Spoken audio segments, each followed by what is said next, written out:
we looked at the whole fan engagement, and what we found was that in general, what was happening is sports clubs, sports organizations focused on the fan on game day at the stadium.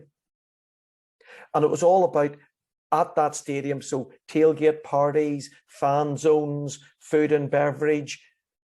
But then we thought, well, there's more to that, because you can't just switch on and switch off the tap. And then we were thinking, well, that doesn't make sense, because you might only be playing 20 or 30 times in your home stadium. So let's take that in number of days. So out of 360 odd days, are you saying that you just really focus on 20 or 30 days and forget about the rest? And so then that started us to think about when people and where people should engage, and really come up with an axis down the bottom, which was at the venue or not at the venue. And the axis across the top basically is on match day and non-match day. So that started us then to think, okay, so we've got match day at the venue.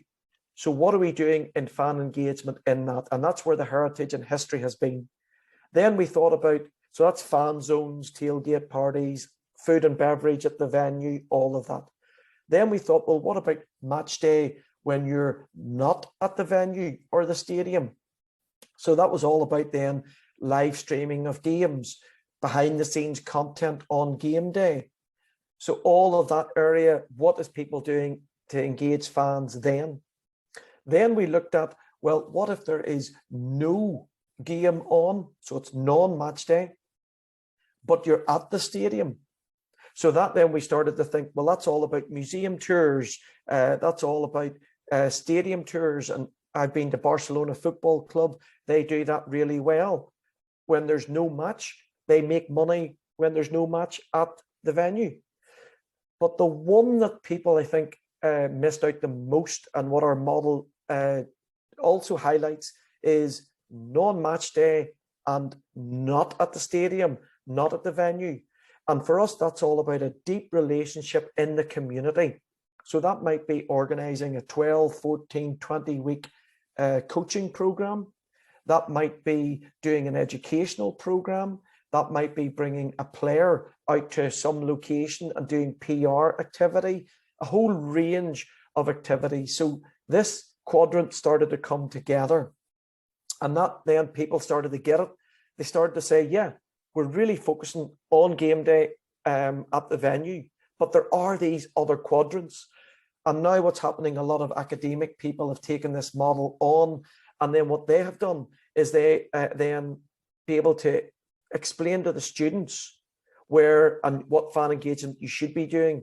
The last piece of the jigsaw, and we did this, bear in mind, in 2016, was all about getting the data and the digital side.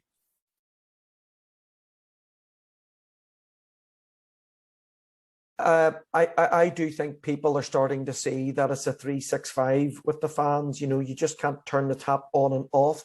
I think other people are saying, well, if I'm Arsenal, I can have 50 or 60,000 at the Emirates. But hold on a minute, I've got 60 million that never go. So what do? Don't talk to that 60 million, just talk to the 50, 60,000 that go to the Emirates. So people are starting to see and discuss these things and are starting to do that. So I'm seeing more engagement and more interaction and more fan engagement. And you're starting to see that even then on academic side, more sports marketing courses are dealing with the subject of fan engagement and the fan experience and the fan journey when they're transacting with the club or the federation. So it's definitely getting much better. A lot to go, but getting much better.